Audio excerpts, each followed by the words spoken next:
Hello, my people. Thank you so much for joining me in this live section again.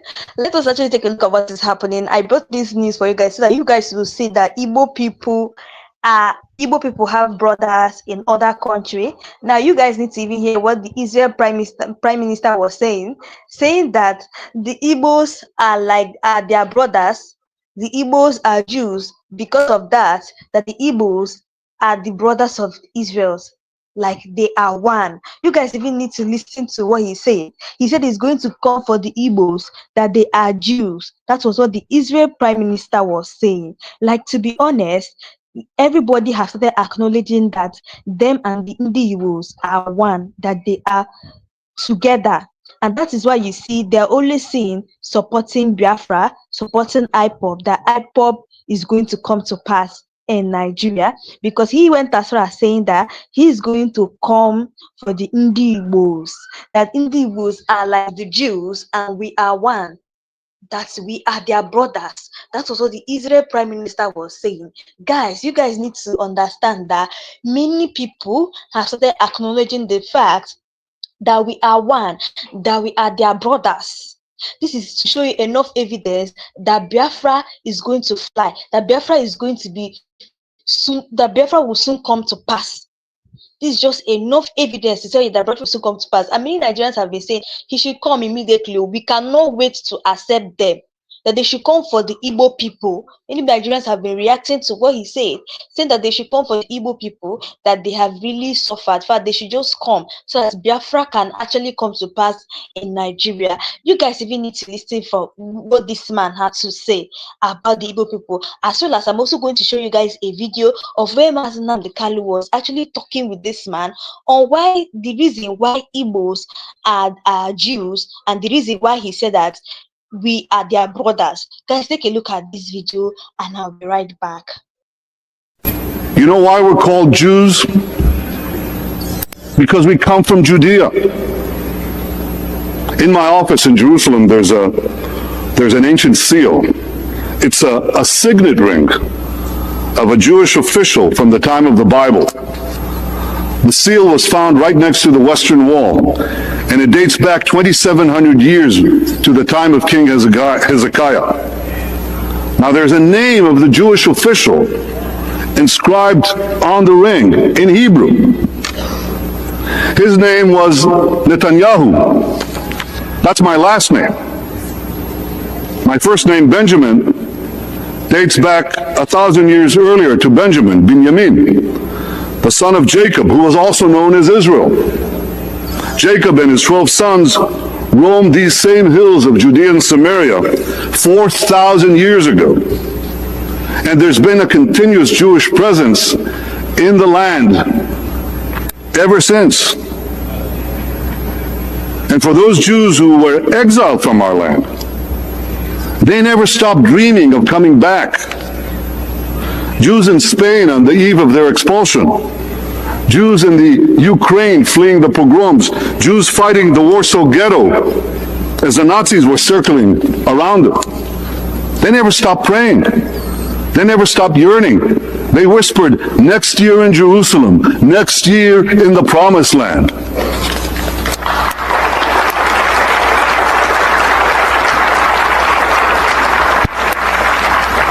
As the Prime Minister of Israel, I speak for 100 generations of Jews who were dispersed throughout the lands, who suffered every evil under the sun, but who never gave up hope of restoring their national life in the one and only Jewish state.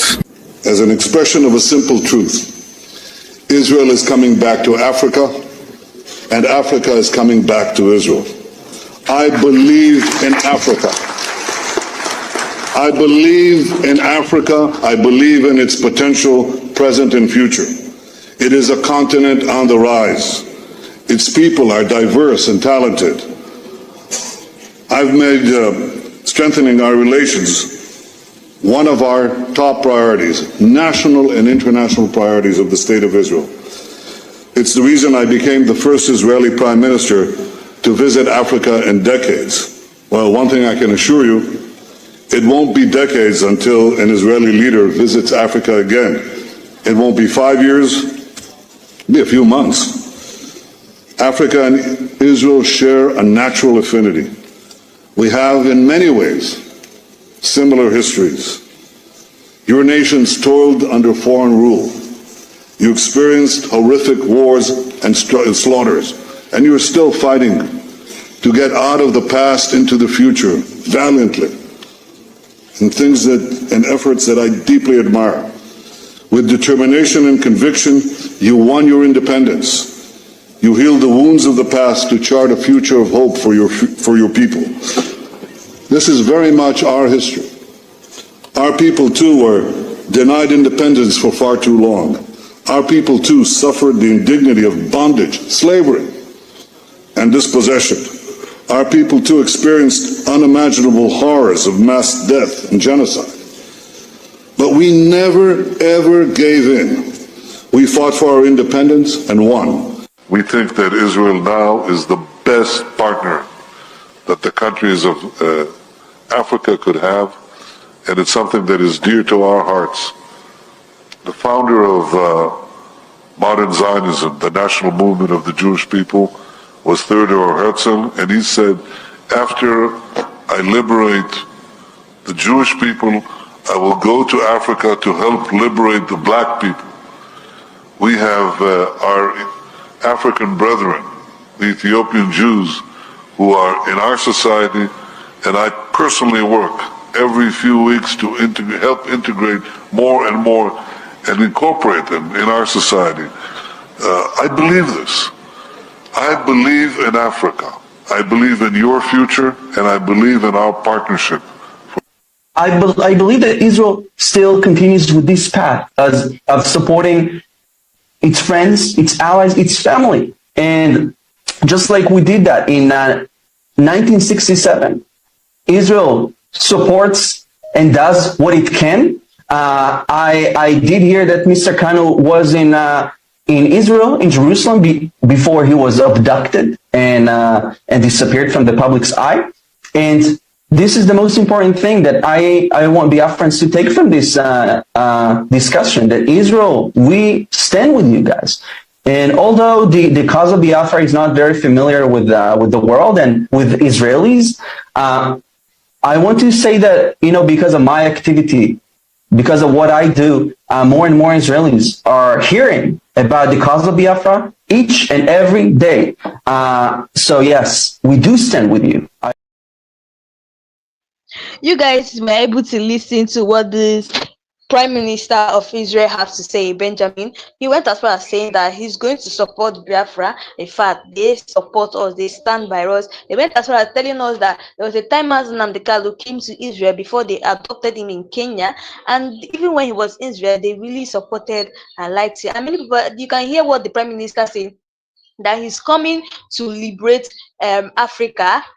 He has already liberated the Jews, so he's coming to liberate Africa, because he went as far as saying that Jews and Africa are the same thing, that the Igbo people are like us, that we are one, that we are their brothers. So he said he's going to stand with us, as well as also stand with Mazen Nnamdi Kanu. You guys know that there was this Indian lawyer who was saying that if they release Mazen Nnamdi Kanu, that they should also pay him a certain amount of money for his infringement of rights, and for them restricting his movement, his right to movement, his right to free speech. He said such this guy, the Indian lawyer said so. And if you notice something, many parts of the world, many countries are supporting Mazen Nnamdi Kanu. And if you look at it this way, where many countries are supporting Mazen Nnamdi Kanu, they're supporting Biafra, they're supporting the release of Kanu, you understand that this is the reason why I feel that he's still in continuous detention. Because imagine a man who many countries in the world are supporting, many, even in Nigeria, many people are supporting for his release. You will find out that this is the reason why he's in continuous detention, because they know that Mazen Nnamdi Kanu alone, he is a nation on his own. He's a nation on his own, that if anything should happen today, to him today, everywhere will scatter. That's the reason why you see they are still keeping in continuous detention. They actually want to keep him there so that at least so that the evil politicians can be able to do what they're doing. That is the reason. Now, many people have been even be asking so many questions, and they have been reacting to what is going on about Mazen Nnamdi Kanu. Yes, many people went as far as reacting, saying that the people who did this, the people that planned for the adoption of Mazen Nnamdi Kanu in Kenya was actually the British government, and the that also British government and Nigeria planned for his kidnap, and that's how they had to bring him to Nigeria. And many people went as far as saying that the DSS and the Kenya authorities are aware of his abduction, like they also planned it. So many people have been laying accusing fingers to the Kenya authorities, and also laying accusing fingers to the UK government, that are the ones that planned the abduction of Mazen Nnamdi Kanu. But if you take a look at what is going on in Nigeria now, especially about Mazen Nnamdi Kanu's case, you find that people are now agitating for him. Now, I keep asking myself, we've seen series of places, we've seen series of news where all the whole countries are agitating for the freedom of Mazen Nnamdi Kanu. We've seen what the Israel Prime Minister is saying about Mazen Nnamdi Kanu, saying he's supporting him. Even India, this Indian lawyer that also said that he's also supporting Mazen Nnamdi Kanu. All parts of the country. But I want the question is, why are they still detaining him if many people have given orders for him to be released? And not only that, the courts in Nigeria have also granted him bail so many times, but they have refused to release him. And you start questioning yourself, who are now holding them specifically? Like who is now holding him? We need to know who is now holding, who's giving them order to continue to detain Mazen Nnamdi Kanu. Many Nigerians even started pointing and accusing finger that the only person who is detaining him is Bola Ahmed Tinubu, because take a instance that the court has given him bail so many times, they refuse to set him free. Not only that, many other people, presidents from different countries, have been agitating the freedom of Mazen Nnamdi Kanu. There have been a lot of protests in different countries, in Spain, in India, in so many places for the release of Mazen Nnamdi Kanu. Still, they're still keeping him under detention. Nigeria started pointing and accusing fingers that is going to be Bola Ahmed Tinubu that is keeping him in continuous detention to now. Like, guys, you guys really need to listen to what people we are saying about Mazen Nnamdi Kanu, as well as what Mazen Nnamdi Kanu and this prime minister we are discussing on national television. So guys, I'm going to play you guys this video so you guys listen to what Mazen Nnamdi Kanu and the prime minister we are discussing about the difference between Igbo and Jew, why the prime minister said that Igbos and Jews are the same. So guys, take a look at this video and I'll be right back. And to thank you for coming us, Mr. Nnamdi Kanu. Thank you. Yes. From Biafra. Yes. Thank you so much. We will shortly tell the story of how did you happen to come here. But let's talk a little bit about your people story in Biafra. How many people there consider themselves Jewish, and how did it manifest itself? Biafra in total has about a population of, say, 70 million people scattered all over the world. As you know, they've called us the wandering Jews of Africa.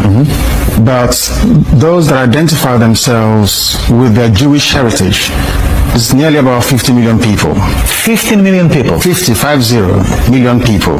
Do they practice Judaism? They practice Judaism? A significant number of them practice Judaism. In what way?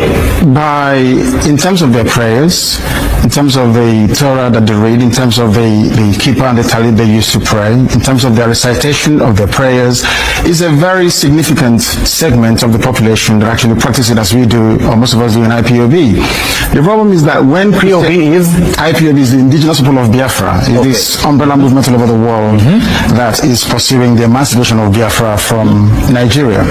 So what's been happening is that when Christianity came with colonialism, a lot of our Jewish heritage language was suppressed. We were made to feel ashamed of our Jewishness, so to speak. But luckily, unfortunately for us, a lot of people bravely maintain that very tradition and culture till this very day. If you go to Umweri in Anambra State, it is there. All over the world, it is there. And even the Encyclopedia Britannica of 1929 mentioned it quite specifically that the Igbos are the Jews of Africa, because all the traditions you have from circumcision to everything that you can think of in the book of Leviticus, we're talking about the Igbo nation, the Igbo people. Yes. Not all of them are Jewish, right? Not all the Igbos are Jewish, or they are. They are all Jewish. The problem is that with the influence and influx of Christianity as a result of colonialism, a lot of that was dampened down. What happened was a lot of our emphasis was moved away from the Torah, the Old Testament, to the New Testament.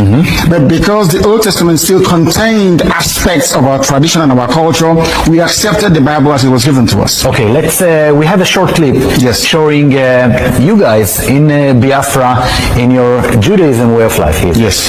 Hallelujah.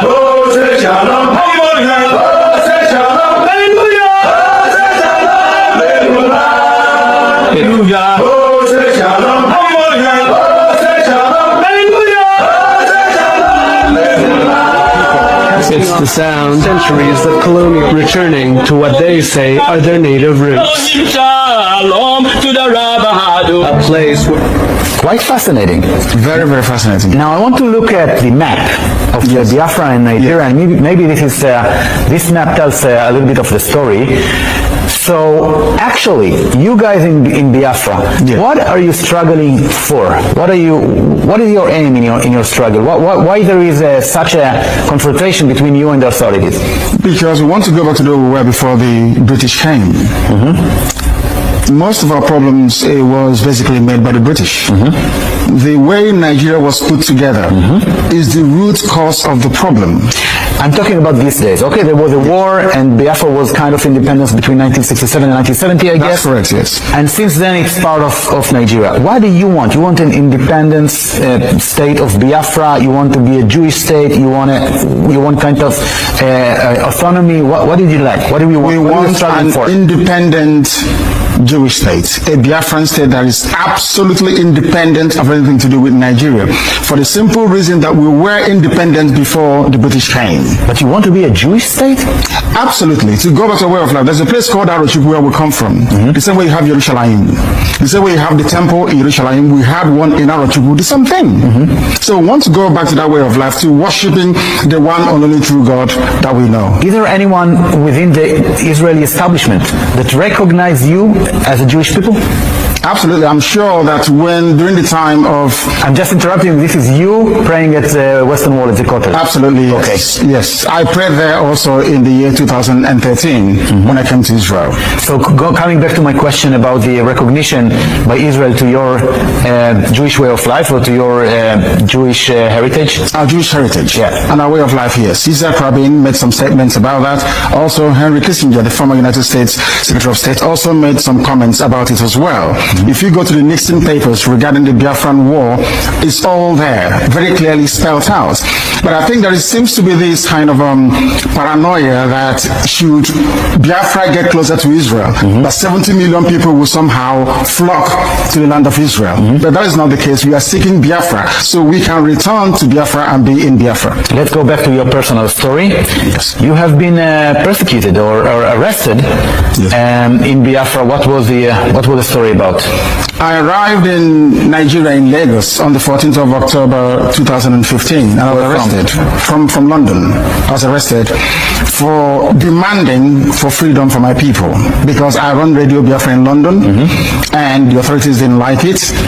Then I had to go I had to go home basically to see my people, and they arrested me and kept me locked away for 19 months. 19 months? Yes, despite 2 court judgments to set me free.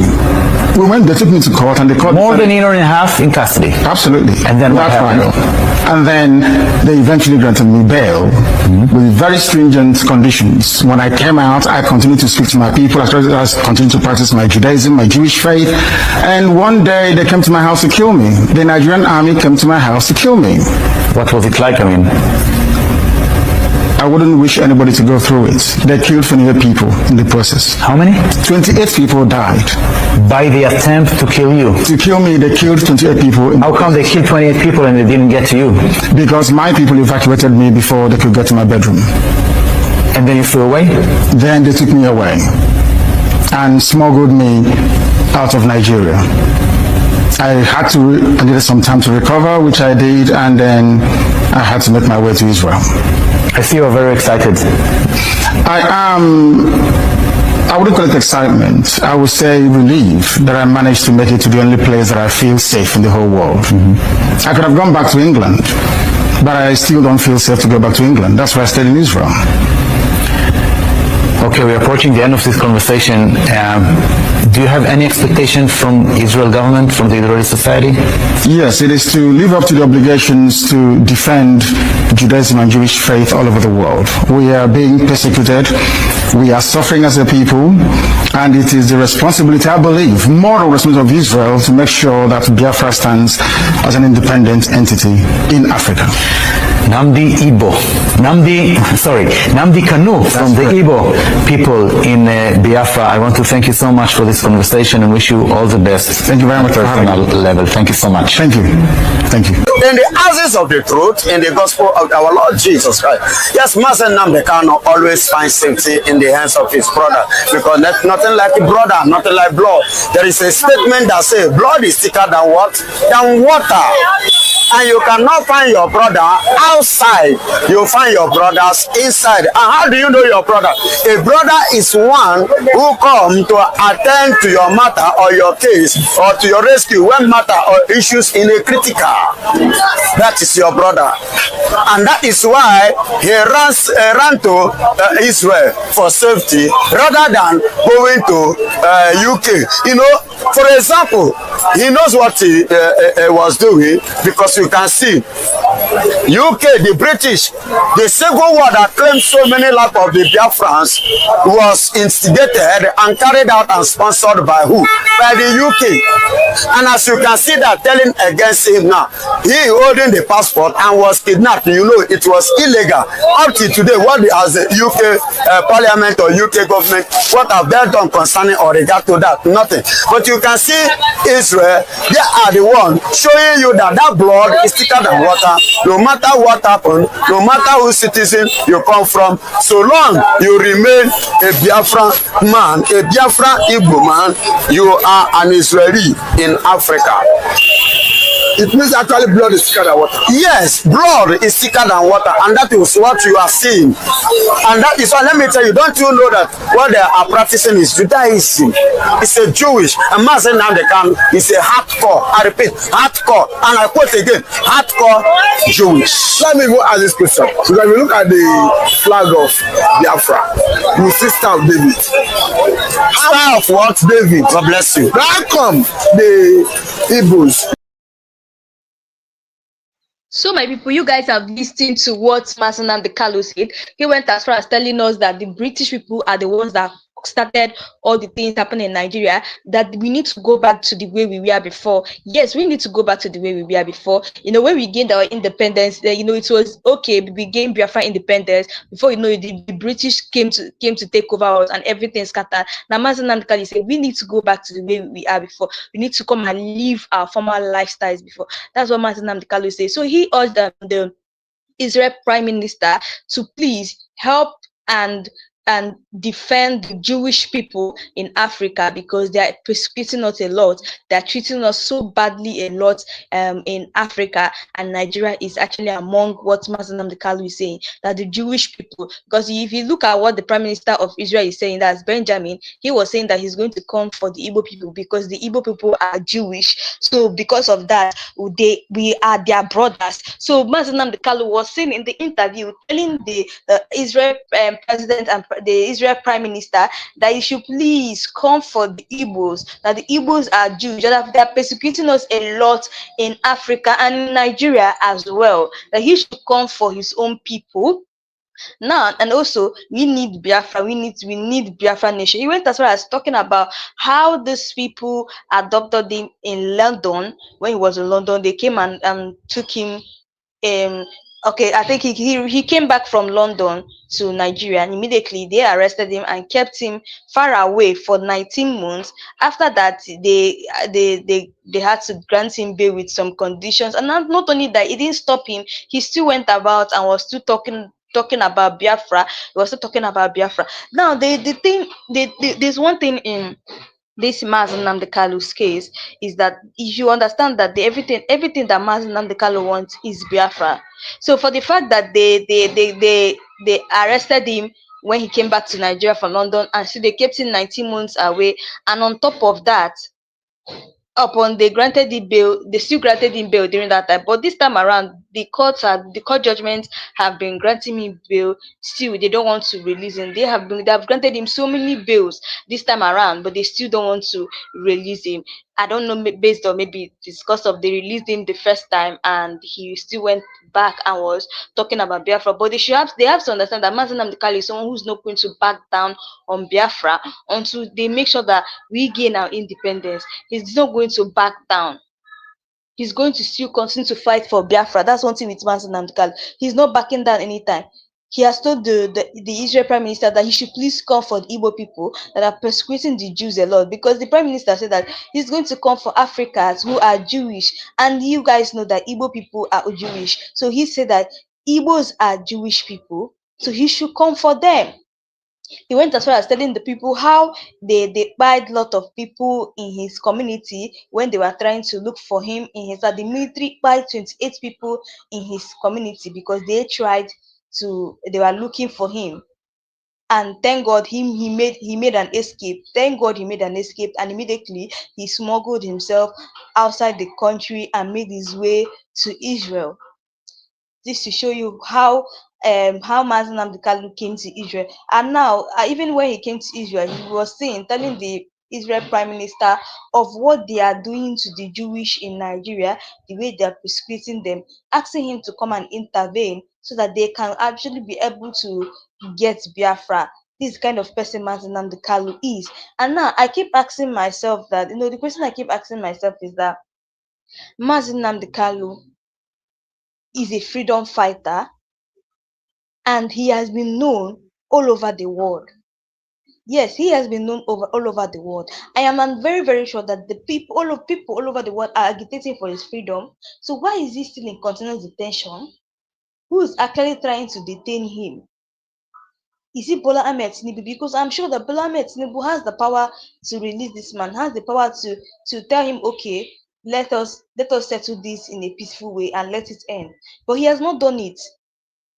He's not done it because he knows what he's doing. He knows that once this man comes out, he's going to expose all the evil things that are happening. If I let me tell you guys the honest truth, once Mazi Nnamdi Kanu come out from this continuous detention and telling you guys the honest truth, Biafra is going to begin. Biafra is going to start. It's just have it in mind that once he's out from prison, once he's out from the continuous detention, he's going to start Biafra. We will gain our independence again. We will now have Biafra nation. So that is the reason why that they still keep him in consideration. They know what he's capable of.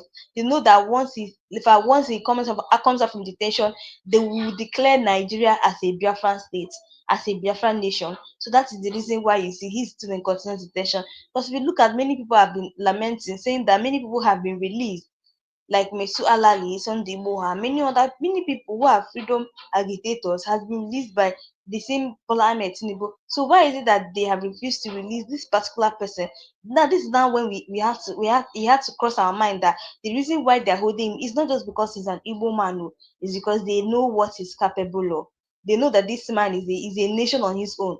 He's a nation, a man who is known worldwide, like just like the way they know Nelson Mandela. That's the same way they know Mazi Nnamdi Kanu. That is the reason why you see he's in continuous detention up till now. And many people have been saying that Bola Ahmed Tinubu should release him if he wants peace in Nigeria. Many people, even the Northerners, are coming out to say that they should release Mazi Nnamdi Kanu if Bola Ahmed Tinubu wants peace in Nigeria. So guys, I want you guys to listen to what this young man has to say. This is coming from a Northerner man saying that they should release Mazi Nnamdi Kanu. They should settle out of course, and also they should settle it in a peaceful way. They should conduct a dialogue between Bola Ahmed Tinubu and these freedom agitators like Mazi Nnamdi Kanu, so that peace will reign in Nigeria, as well as let Tinubu's regime be peaceful. So guys, take a look at this video of what this northern man have to say, and I'll be right back. Mediation and cancellations, and putting up all the parties that are aggrieved together and find a lasting solution to the grievances of each party and make a directions as to how the future of the country is going to be governed in a peaceful, in a way that everybody that is a citizen of the countries will enjoy his right of a citizens as a citizens of their nation, Nigeria. Nigerian problems are the few elites, just like what I said, who put their interests on the first line charge.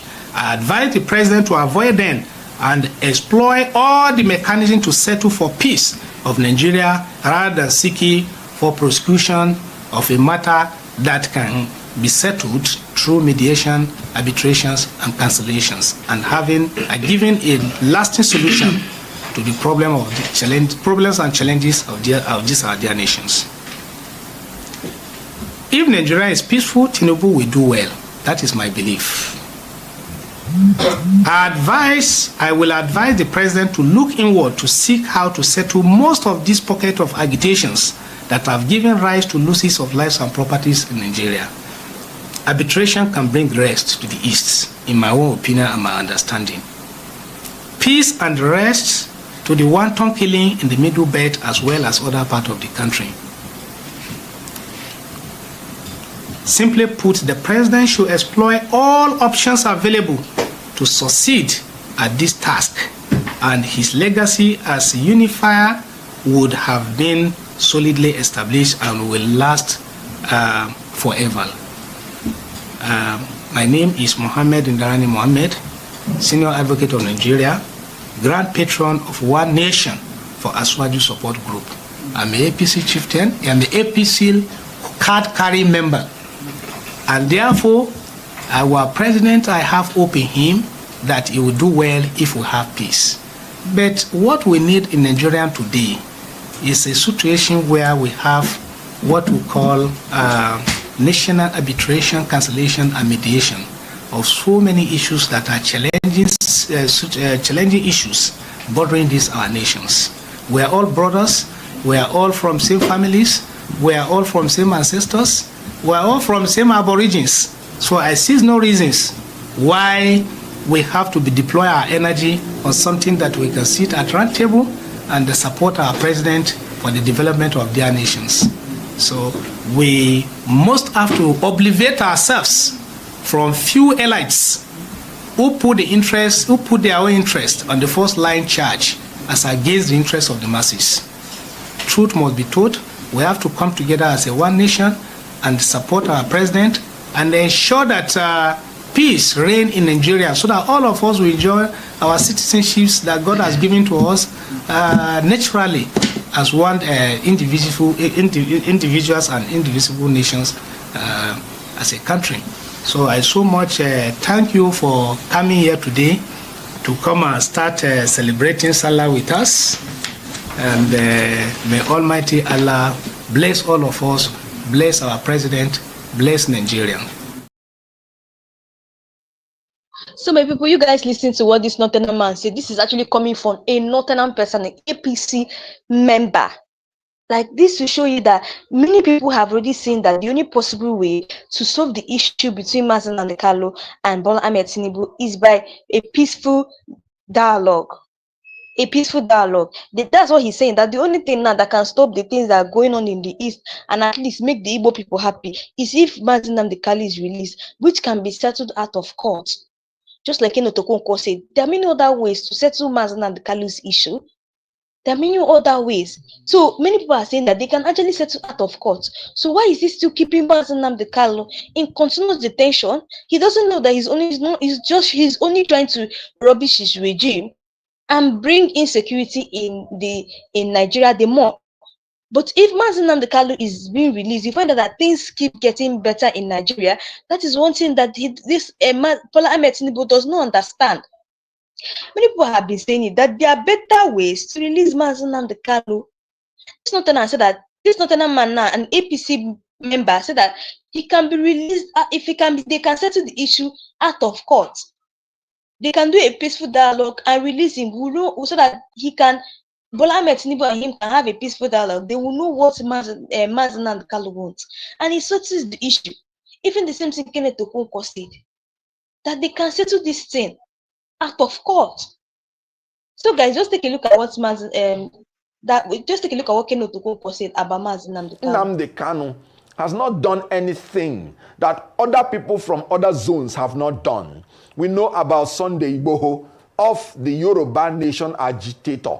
We know of the Boko Haram people that say they want a different country where Western education is an abomination. These people have been released. Not just that they have been released. In the case of Boko Haram, they've been re-assimilated to the society, given plum jobs, even in our military. They've been given money and been resuscitated, reconciled, and rehabilitated. Why is Nnamdi Kanu's case different? There is an ethnic and some unnecessary bias that is keeping that man in jail. The government should be wise enough to release this man. You can use the Julian Assange option. If you don't want to say you are losing face, you can release him conditionally. You can release him unconditionally. As a lawyer, I've watched the legal issues very clearly. And I saw that even in the courts, from the High Court to the Supreme Court, there are discordant tones amongst them. Even in the issue of bail, some of the tier of the courts are granted him bail.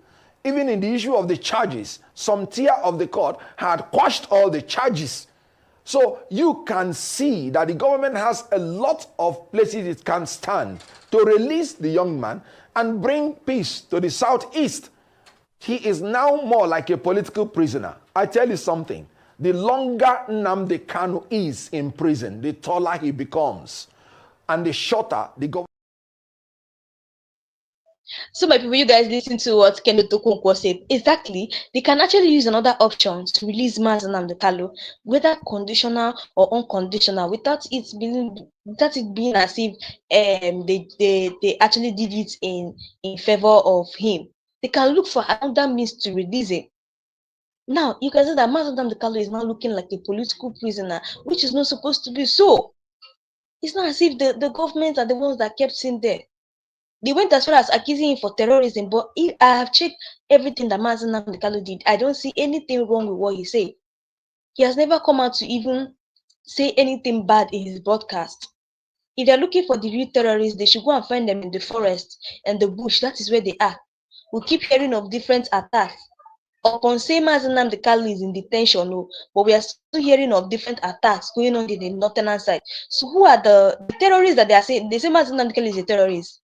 So how come that they have captured him, kept him in continuous detention? Still, the things that are happening in Nigeria are still happening. The crime activities going on are still going on. Terrorists are still attacking the northern side. So what is now going on? They say he's a terrorist, but he has been in continuous detention, and the people who are still carrying out attacks are still carrying out attacks. Is enough evidence to show that Nnamdi Kanu is not a terrorist. They have gone to investigate this man's house, went as far as searching his room, trying to look for everything that they can, whether they will see something. They didn't see anything. They didn't see drugs on him. They didn't see gun on him. The only thing they saw is his broadcast room, where they saw mic and the paper and the phone and his iPad. They didn't see any other thing in him. It's enough evidence to tell the whole world that okay, Nnamdi Kanu is not a terrorist. What of people who were found with gun, like Sunday Igboho? What happened? He was released till now. There was a time I brought up about the issue, saying that Sunday Igboho is no longer agitating for Yoruba people. And a lot of people were telling me that, what do you mean that he's still agitating for them, or he's still doing this thing? But it has dropped. It was no longer the same way he was agitating for the Yoruba people. It has dropped. So I think the reason why you see Nnamdi Kanu is that they arrested him and kept him far away. They kept him in detention for 19 months, which they were able to release him again. And according to what Nnamdi Kanu told the white people, he said that I kept on talking about Biafra. You see, they have detained him before and after they released him, and he kept on talking about Biafra. That is the spirit we're talking about. So when I was telling people that Sundibo had dropped everything he was doing about Yoruba nation, about having Yoruba nation, people are like, what do I mean? That he's still agitating for him, but it has dropped. You can never see Sundibo now, like recently now, talking about Biafra. No. Even if Nnamdi Kanu was not in continuous detention, let me tell you something. He's going to keep talking about Biafra every day, anywhere. It's because he's in continuous detention now. That's why you see it's just as if he's no longer talking about it. But once he gets released, this should show you a spirit of a freedom fighter. Just like what people are saying that Nnamdi Kanu has the spirit of Odumoku Ojukwu. Like he has the spirit.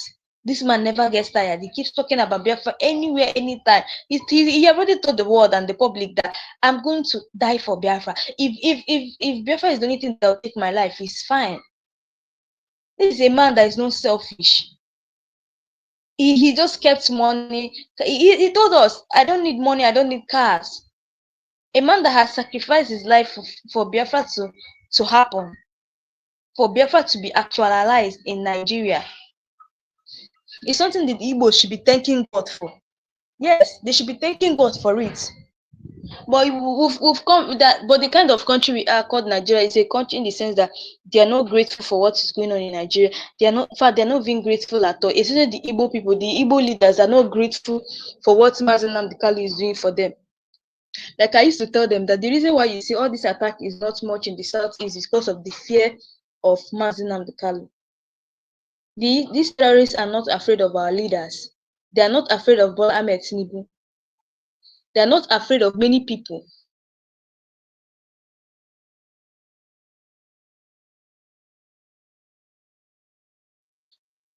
They are not afraid of Bola Ahmed Tinubu. They are not afraid of the leaders in the northern side. So that is the reason why you see they are launching an attack on that. You guys even had to listen to what was the name of this man, the Benue State Governor, what he said about the political leaders in Abuja. Said that the ones instigating the attacks happening in Benue State as well as in Nigeria, they're the ones instigating the attack. So that alone will tell you that okay, if the leaders are among them, if our leaders are among what is going on, that's to show you that they are not afraid of them. That's the reason you see they're just launching an attack on them.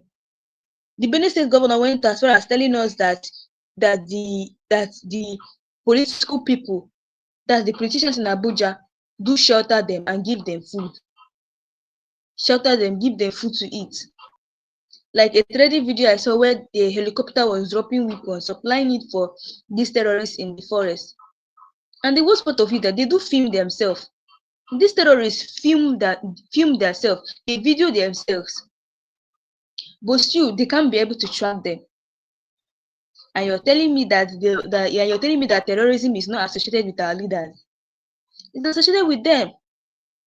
We've been hearing rumors that the Vice President Chetima is the leader of Fulani group. We've been hearing rumors like that. So anything that this Benue State governor is saying, we're not surprised.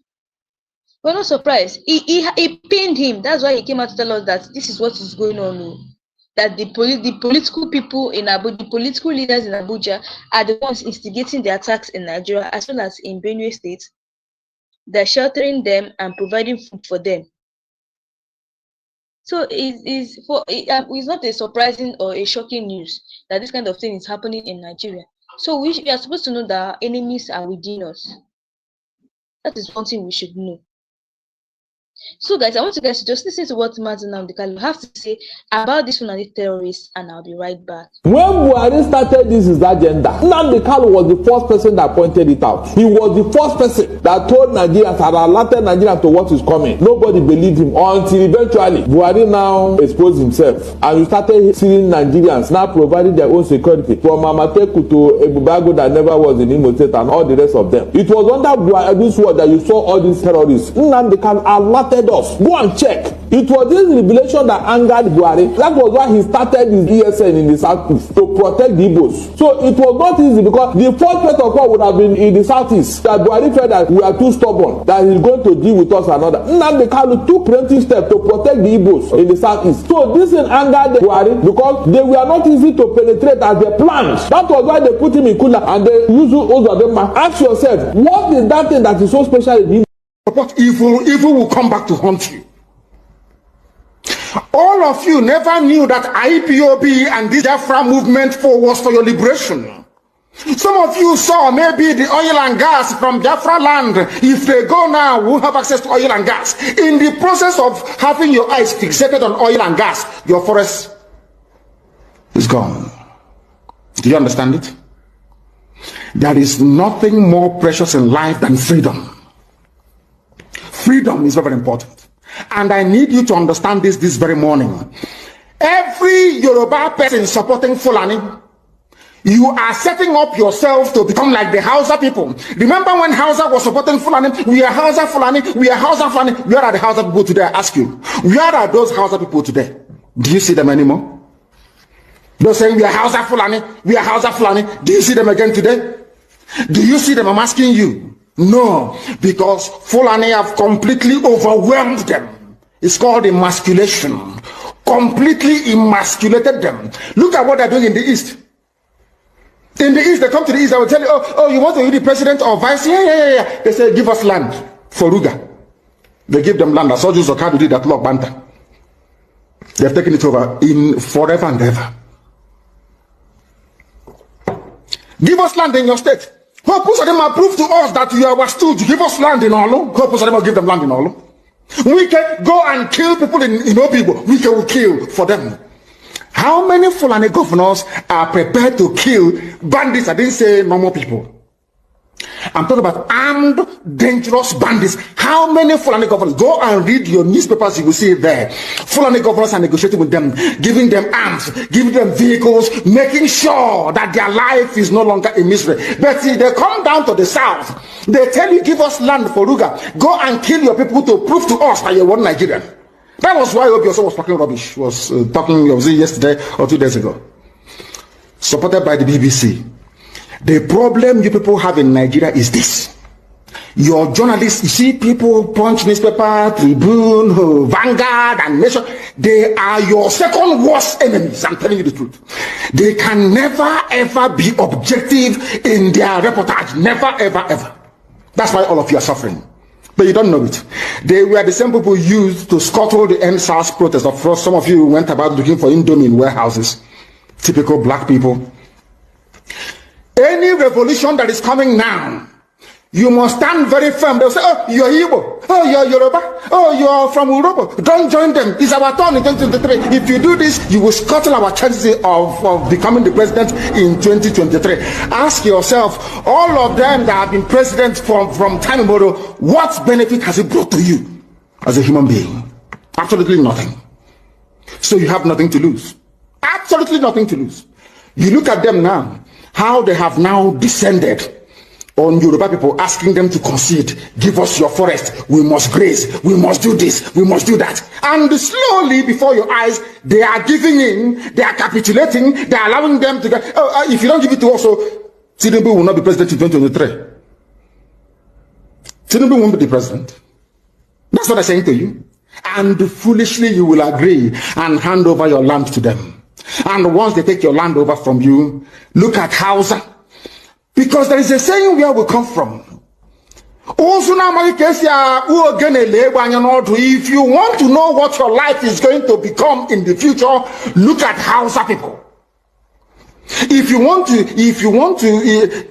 to understand appreciate, I will say, the life that you are about to bequeath to your children and grandchildren, look at Hausa people. Is there any Hausa governor today? Is there any Hausa emir? Is there land though? Katsina is Hausa land. Kanu is Hausa land. Sokoto is Hausa land. The Hausa people own it, indigenous to those areas. I'm asking you this question. Is there any Hausa man who's an emir in the north? The answer is no. Something's going to happen to you. If you don't rise up now to break, I'm not even asking people to break this rule. Demand for what rightfully belongs to you, your freedom. The freedom to decide. The freedom to write a constitution if you prefer. The freedom to live with whoever you want to live with. That is what we're asking for. When Buhari started this, is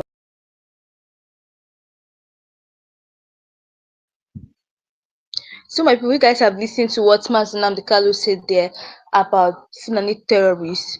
To be honest, this is when you have to know that enough is enough. Like this thing that Nnamdi Kanu has been saying since he didn't start saying this thing now. He started saying it since, but people are not listening to him. Now every day we keep hearing of terrorists buying people like chicken, buying our own people. You see why there's nothing like one Nigeria. This is the reason why we don't call other tribes our brothers, because they're not our brothers. These people have mind to be buying people for just no cause. What they're trying to tell us now is that they want war. They want us to leave our community for them so that they will come and take over. Which Nnamdi Kanu said is not possible. So he's going to make sure that he agitates for Biafra. He's going to make sure that Biafra come to pass so that the Igbos can actually go their way. Anyway, guys, that's all we have for today. Let me know your thoughts below. And also, if you know you're new to this channel, please don't forget to click the subscribe button, like and share. And also turn on the notification button to get all the latest news in this channel. So guys, thanks for watching and see you guys in my next live section.